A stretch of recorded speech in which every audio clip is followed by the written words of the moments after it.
ಎಲ್ರಿಗೂ ನಮಸ್ಕಾರ.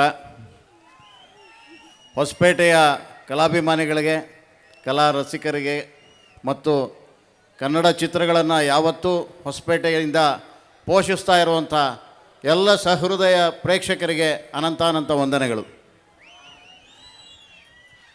ಇವತ್ತು ಯುವ ಚಿತ್ರದ ಪ್ರೀ ರಿಲೀಸ್ ಈವೆಂಟ್ಗೆ ಇಲ್ಲಿ ಎಲ್ಲರೂ ಸೇರಿದ್ದೇವೆ.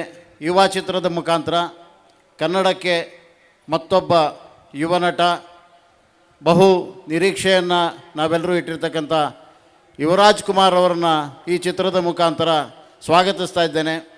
Wish you all the best Yuva. Thank you.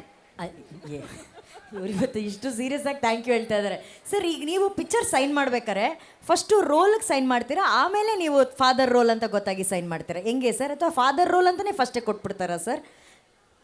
ಎಲ್ಲರ ಫೇವ್ರೆಟ್ ಡ್ಯಾಡಿ ಆಗ್ಬಿಟ್ಟಿದ್ದೀರಾ ಸರ್ ನೀವು? ಕತೆ ಹೇಳ್ತಾರೆ ಮೇಡಮ್, ಕತೆ ಹೇಳ್ತಾರೆ, ನೀವು ಅದನ್ನ ಕೇಳ್ಬಿಟ್ಟು ಓಕೆ ಅಂತ ಹೇಳಿ. ಓಕೆ ಸರ್, ಸುಧಾರಾಣಿ ಮ್ಯಾಮ್ ಜೊತೆ ಅಭಿನಯಿಸಿದ್ದು ಅದಕ್ಕೂ ಕತೆ ಹೇಳಿರ್ತಾರೆ ಇವರು. ಅಲ್ಲ ಸರ್, ಅದು ಕತೆ ಅಲ್ಲ ಸರ್, ಅಭಿನಯಿಸಿದಾಗ ಆದ ಒಂದು ಒಳ್ಳೆ ಎಕ್ಸ್ಪೀರಿಯನ್ಸ್, ಅದನ್ನ ಹಂಚ್ಕೊಳ್ಳಿ. ಅದು ಹೇಗಿತ್ತು? ಚೆನ್ನಾಗಿತ್ತು. ಯಾಕೆಂದರೆ ನಮಗೆ ಸುಧಾರಾಣಿಯವ್ರು ಅನ್ಕೊಂಡ್ರೆ ಸ್ವಲ್ಪ ಭಯ.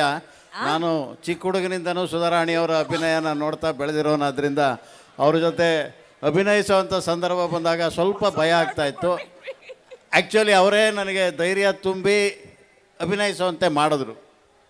ಸುಮ್ಮನೆ ಇಲ್ಲಿ ಸೈಡಲ್ಲಿ ಹೇಳ್ತಾ ಇದ್ರು, ನಂಗೆ ಅವರು ಅಪರಂಜಿ ಚಿನ್ನವು ಸಾಂಗ್ ಇದೆಲ್ಲ ಅದು ನನಗೆ ಭಾಳ ಇಷ್ಟ, ಆ ಸಾಂಗ್ ಬಂದಾಗೆಲ್ಲ ನಾನು ಹಿಂಗೆ ಡ್ಯಾನ್ಸ್ ಮಾಡ್ತಿದ್ದೆ ಅಂತ ಹೇಳಿದ್ರು ಅವ್ರು. ಅದೇ ಮೇಡಮ್ ನಾನು ಹೇಳಿದ್ದು, ನಾನು ಸಣ್ಣ ಹುಡುಗನಿಂದನೂ ನೋಡ್ತಾ ಇದ್ದೀನಿ. ಮೇಡಮ್ ಏನು ಹೇಳ್ತೀರಾ ಈ ಮಾತಿಗೆ? ಅಲ್ಲಲ್ಲ, ಇವ್ರು ಕ್ಯಾಮ್ರಾ ಎದುರು ತುಂಬಾ ಚೆನ್ನಾಗಿ ಆಕ್ಟ್ ಮಾಡ್ತಾರೆ ಅಂತ ಗೊತ್ತಿತ್ತು, ಆಫ್ ದಿ ಕ್ಯಾಮ್ರಾ ಇಷ್ಟೆಲ್ಲ ಆಕ್ಟ್ ಮಾಡ್ತಾರೆ ಅಂತ ಗೊತ್ತಿರ್ಲಿಲ್ಲ. ಇನ್ನು ನಮ್ಮೂರ್ನವ್ರು ಒಂದು ತುಂಬಾ ಅಭಿಮಾನದಿಂದ ಹೇಳ್ತಾರೆ. ಮತ್ತೆ ಈ ತರ ಇದು ಅಪರಾಧ ಮೇಡಮ್. ಈ ಅಪರಾಧಕ್ಕೆ ನಿಮ್ಮ ಶಿಕ್ಷೆಯ ಮಾತು ಏನಾದ್ರು? ಆಮೇಲೆ ವಿಚಾರಿಸ್ಕೊತೀನಿ. ಆಮೇಲೆ ಒಂದೇ ಊರಿಗೆಲ್ಲ ಟಿಕೆಟೇ ಕಟ್ ಮಾಡಿಬಿಡ್ತಾರೆ. ಆ್ಯಂಡ್ ಸರ್, ಹೊಂಬಾಳೆ ಸಿನಿಮಾಸ್ ಆಗಿರ್ಬೋದು ಅಥವಾ ಸಂತೋಷ್ ಸರ್ ಅವರ ಜೊತೆ ನಿಮ್ಮ ಪಯಣ ಆಗಿರ್ಬೋದು, ಅದು ನಿರಂತರವಾಗಿ ನಡೀತಾ ಇದೆ. ನಿಜ ಹೇಳಬೇಕಂದ್ರೆ ನೀವು ಒಂಥರ ಆಸ್ಥಾನ ಕಲಾವಿದರು, ನೀವಿಲ್ಲದೆ ಅವ್ರ ಸಿನಿಮಾನೇ ಮಾಡಲ್ಲ ಅಂತ ಇರ್ತಾರೆ. ಸೊ ಆ ನಂಟಿನ ಬಗ್ಗೆ ಹೇಳಿ ಸರ್.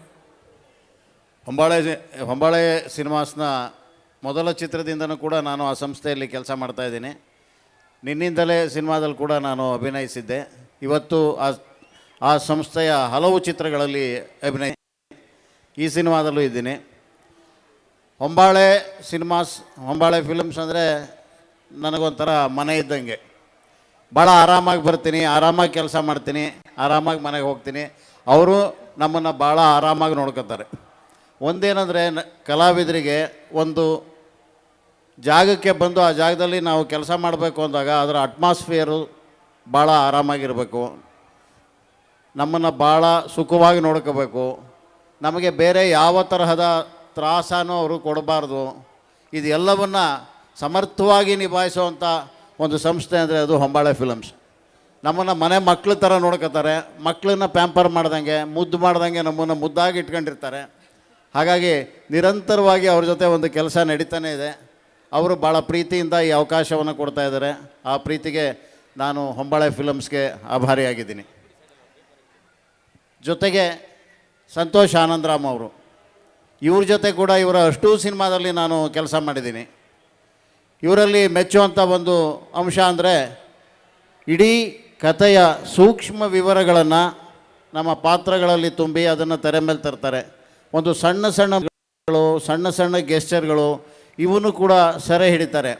ಅದು ಒಬ್ಬ ಕಲಾವಿದನಿಗೆ ಅದನ್ನು ಅಭಿನಯಿಸೋದಕ್ಕೆ ಒಂದು ಸವಾಲನ್ನು ಒಡ್ಡುತ್ತೆ. ಅಂತಹ ಸವಾಲನ್ನು ಪ್ರತಿ ಚಿತ್ರದಲ್ಲೂ ಅವರು ಒಂದೊಂದು ಪಾತ್ರದ ಮುಖಾಂತರ ಕೊಡ್ತಾ ಇರ್ತಾರೆ. ಅದು ಭಾಳ ಇಷ್ಟವಾದಂಥ ವಿಷಯ. ಹಾಗಾಗಿ ಅವ್ರ ಜೊತೆ ನಾನು ಯಾವತ್ತೂ ಕೆಲಸ ಮಾಡ್ತಾ ಇರ್ತೀನಿ. ಮುಂದೆ ಅವರು ಅವಕಾಶ ಕೊಟ್ಟರೆ ಖಂಡಿತ ನಾನು ಕೆಲಸ ಮಾಡೇ ಮಾಡ್ತೀನಿ.